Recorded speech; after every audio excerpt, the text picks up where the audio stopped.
हमारे साथ है गणपत लाल यादव जी, जो समाज सेवा के साथ साथ ग्रामीण बालकों में खेल के विकास और ग्रामीण शिक्षा में अपना अद्भुत योगदान देते हैं।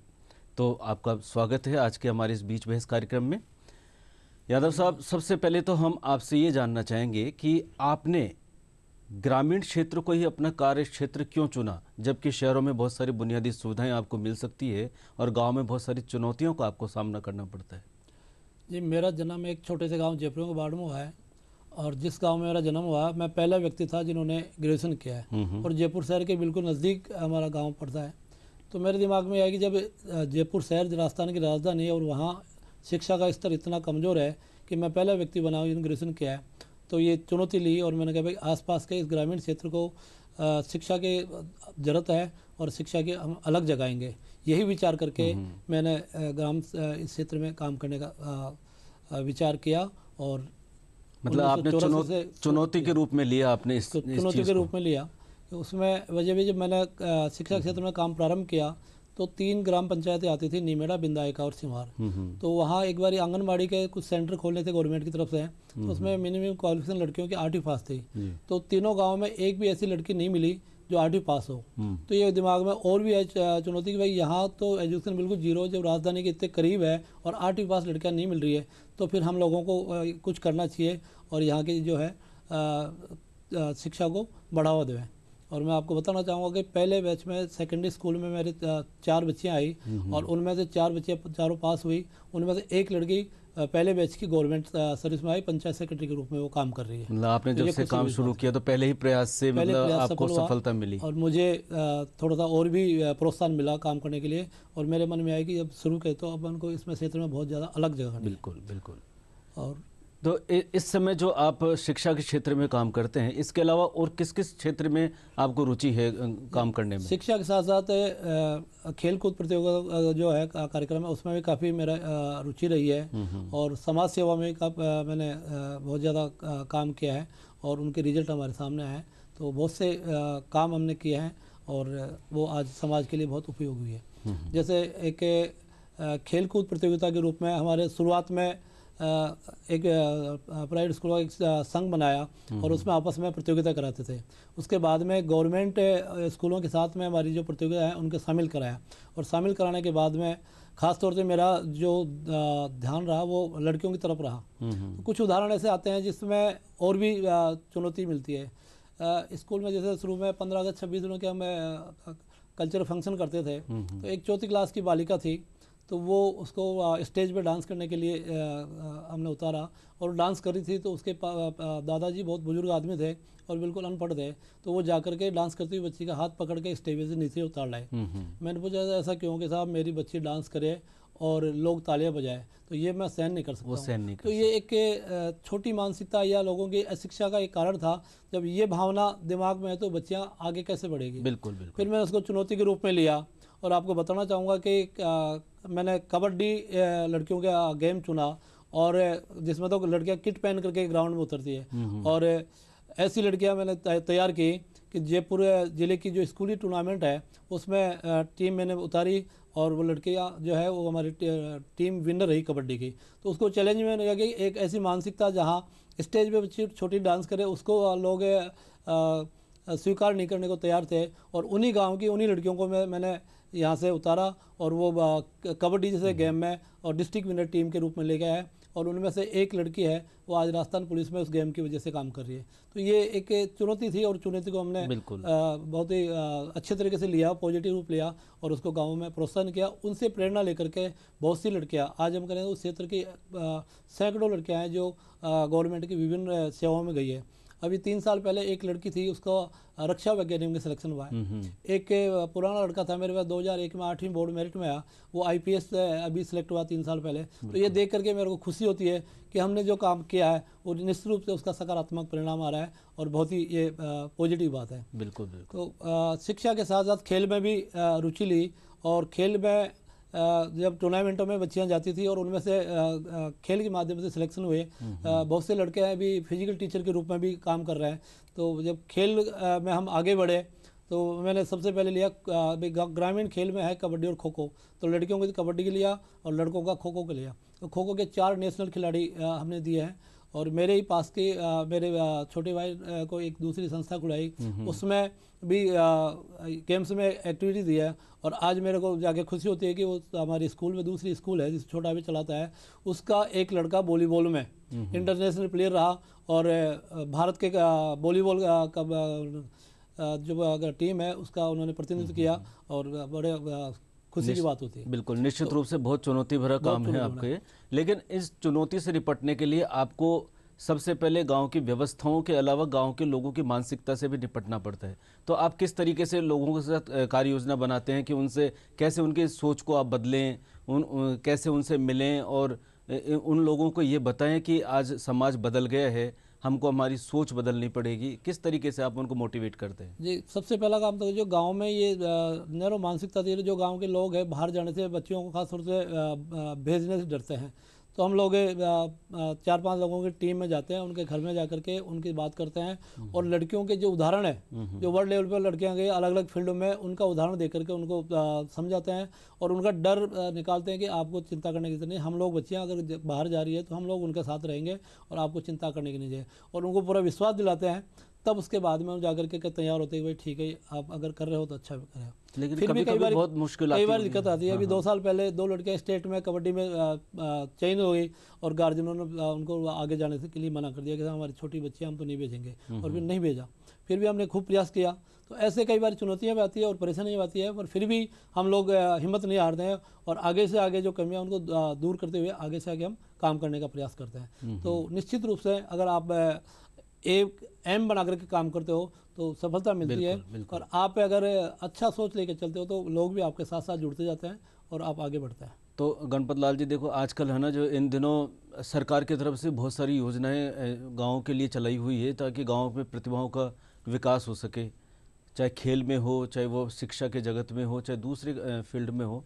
तो इस तरीके की कौन कौन सी ऐसी जो सरकार की योजनाएं हैं जिन्होंने आपको प्रभावित किया और आपके काम में उन्होंने सहयोग किया? देखो, एक तो मैं धन्यवाद देना चाहूँगा हमारे केंद्रीय खेल मंत्री राज्यवर्धन राठौड़ को कि वो खेल से जुड़े हुए हैं और खेल की वास्तविक पोजीशन जानते हैं। अभी 3-4 साल पहले उन्होंने हम लोगों को बोला कि भाई मुझे खेल का मंत्रालय मेरे पास, तो मुझे ऐसा क्या काम करना चाहिए कि खेल की प्रतिभा आगे निकल के आए। सब लोगों ने विचार ये किया भाई आप एक बार जयपुर ग्रामीण लोकसभा क्षेत्र से इस कार्यक्रम की शुरुआत करें।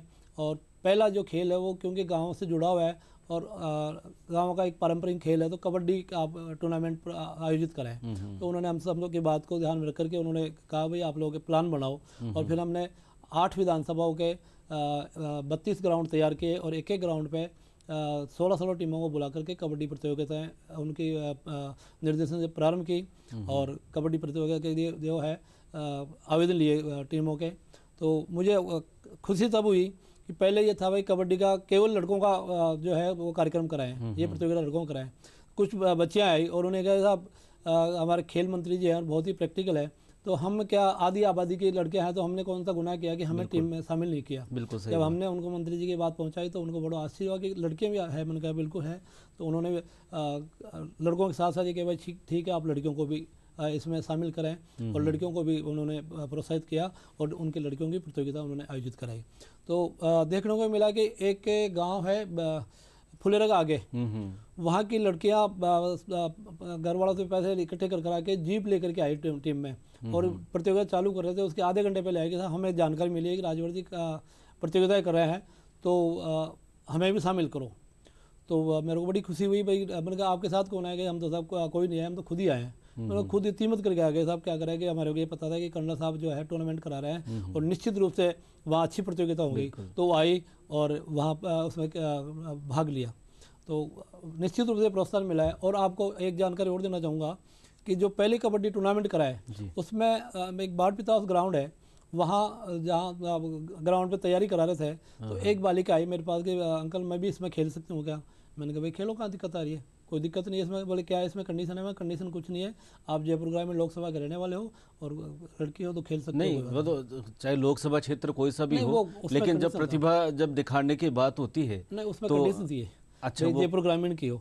तो फिर वो लड़की आई और उन्होंने तैयारी की और पहले हमारी टीम में वो शामिल हुई, जिसकी वो टीम जयपुर ग्रामीण लोकसभा विनर भी रही। जी। चलो वो तो एक प्रतियोगिता हो गई, पर उसका रिजल्ट आया कि साल भर बाद में मेरे को जानकारी मिली कि वो लड़की राजस्थान स्कूली टूर्नामेंट में कबड्डी की कैप्टन बन करके उसने नेशनल खेला। तो यहाँ जाके खुशी हुई कि इस प्रकार से कर्नल साहब ने जो कार्यक्रम किया और उसमें लड़कियों को प्रोत्साहित किया, तो उसका रिजल्ट सामने आया। इसी के बाद में दूसरा जो टूर्नामेंट कराया वॉलीबॉल का उन्होंने कराया। तो वॉलीबॉल में मीना वाला ग्राउंड था, तो वहाँ के मीना वाला ग्राउंड से जो है एक लड़का है अभी खेलो इंडिया में चयन हुआ है और निश्चित रूप से अच्छी छात्रवृत्ति मिल रही है, वो आगे प्रोग्रेस करेगा। वहीं का जो पहला टूर्नामेंट कबड्डी का था, तो वहाँ से एक राजू चौधरी है, वो अभी आईपीएल में खेला है। और अभी मैं आपको जानकारी देना चाहूँगा, अभी कल जो बेंगलोर की जो टीम विजेता रही है आईपीएल में, इसमें प्रो कबड्डी में, उसका वो एक प्रतिनिधि के रूप में उसमें रहा है। तो यहाँ जाकर के हमें बहुत ही गर्व होता है कि ये कर्नल साहब ने जो आयोजन कराया है और उसमें जो खिलाड़ी निकले उनका आज कहाँ तक वो पहुँचे हैं। तो ये अब निश्चित रूप से कोई भी सकारात्मक पहल होती तो उसका फर्क तो पड़ता ही है। और इसका निश्चित रूप से आपके ऊपर भी फर्क पड़ा होगा कि जहां गांव वाले पहले आपका विरोध करते थे, तो मैं जहां तक समझता हूं अब आपका काफ़ी सहयोग करते होंगे वो लोग। नहीं सर, बिल्कुल इसका सकारात्मक पहलू भी आया है कि अब लड़कियां खुद आगे कहती है कि सर हमारी जो है टूर्नामेंट कराओ, कबड्डी खो खो के साथ में और भी एक्टिविटीज है उसमें हम भाग लेना चाहें, स्पोर्ट्स में भी। और उनके परिजन जो परिवार वाले हैं वो भी काफ़ी प्रयास करते होंगे। प्रयास करते हैं। गाँव में जो है ज़्यादा नहीं है, पर बैडमिंटन का गेम के लिए ग्राउंड नहीं है, फिर भी हमारे वहाँ की लड़कियाँ हैं बैडमिंटन में गई। अभी 3 दिन पहले दो लड़कियाँ आई, उन्होंने कहा हमें स्टेट ओपन खेल के आए हैं बैडमिंटन से और 3rd रैंक पर आए। तो निश्चित रूप से लड़कियों में ये मानसिकता डेवलप हुई है कि हम खेलें तो कोई दिक्कत नहीं है और हमें अगर प्रोत्साहन मिल जाए तो बहुत आगे बढ़ सकते हैं। अच्छा यादव जी, जैसे आप ये सब चीज़ें करते हैं तो इसके लिए पैसे निश्चित रूप से बहुत बड़ी ज़रूरत है, तो आप क्या अपने ही लेवल पे सारे प्रयास करते हैं? सरकार की तरफ से आपको कोई कभी कोई ग्रांट वगैरह मिलती है कोई? नहीं सर, सरकार से तो यही तो कमी रही है, सरकार से किसी प्रकार की ऐसे कोई अपने ही लेवल पे आप मैनेज करते हैं? खिलाड़ियों को कोई प्रोत्साहन नहीं मिला। घर वालों को समझाते हैं, कोई अड़ोस पड़ोस से कोई दान दादा से सहयोग लेते हैं या हम लोग मिलकर के ही उनका सहयोग करते हैं और उसी के आधार पर उनको आगे बढ़ाते हैं। जैसे बहुत बड़ा काम आप ये कर रहे हैं। और आपकी किस तरह की अपेक्षाएं अभी और क्या होना चाहिए? किस तरीके से आपको और अगर सहायता मिले तो आप और क्या कर सकते हैं देखो इस फील्ड में? इसके अलावा एक अलग और बात बताना चाहूँगा कि आज के ज़माने में हमारे जो लड़के का जन्म होता है तो अभिभावक के मन में टेंशन हो जाता है कि मेरी बच्ची जो है ये जब 18 साल की हो जाएगी तो मैं शादी बिल्कुल, ये बहुत बड़ी समस्या है, बहुत ज़्यादा महंगा खर्चा होता है। तो ये विचार आया तो हम 21 लोग थे, उन्होंने विचार किया भाई इसका भी अपने कोई समाधान निकालना चाहिए। गवर्नमेंट तो अपना कर ही रही है पर हम लोगों को भी करना चाहिए। तो हमने प्रयास करके और एक सामूहिक विवाह आयोजन जो है उसका किया। तो पहली बार जो सामूहिक विवाह का हमने आयोजन किया, जयपुर के आसपास में लोगों के पास बहुत से पैसे हैं, तो हम लोगों की मजाक उड़ाई, खिल्ली उड़ाई कि ये क्या सामूहिक विवाह करेंगे। पर हमने उस चुनौती को स्वीकार किया और हम मन से लगे रहे और उसका परिणाम ये रहा कि पहले सम्मेलन में हमने 27 जोड़े हुए और फिर बाद में बढ़ते गए और आज अब 7वां सम्मेलन हम करेंगे। तो अब लगा कई अभिभावक आके कहते हैं कि साहब आपका सम्मेलन कब है?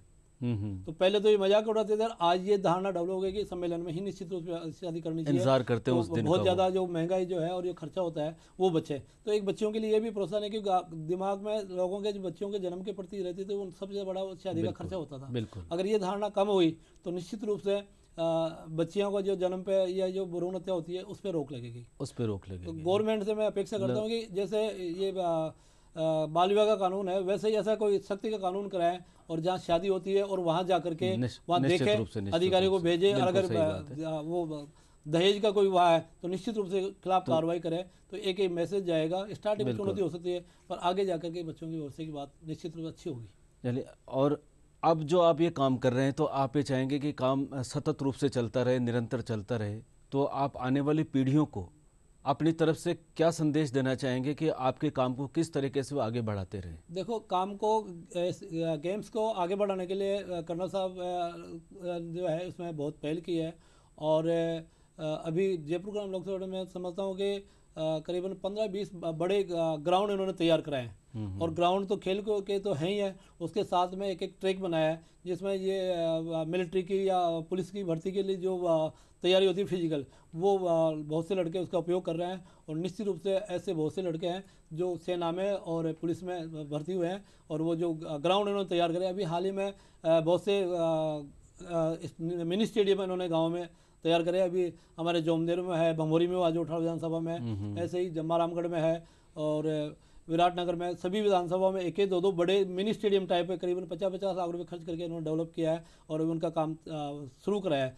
तो निश्चित रूप से वहाँ के जो है प्रतिभाएं वहाँ आएंगी और क्या उस स्टेडियम का जो है उपयोग करेगी, तो निश्चित रूप से खेल की प्रतिभाएं बढ़ेगी। और मैं तो यही लोगों से अपेक्षा कर रहा हूँ कि चुनौतियाँ हैं उनको निश्चित रूप से स्वीकार करें, और आपकी अगर श्रद्धा है और सच्ची लगन है तो आप निश्चित रूप से प्रोग्रेस करेंगे और कोई आपको विकास करने से रोक नहीं सकता।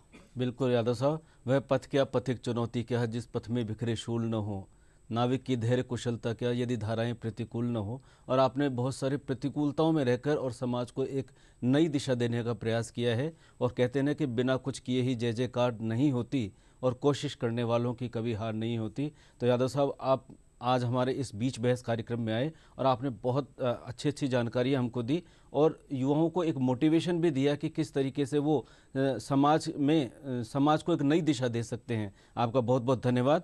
तो ये था आज का हमारा बीच बहस कार्यक्रम।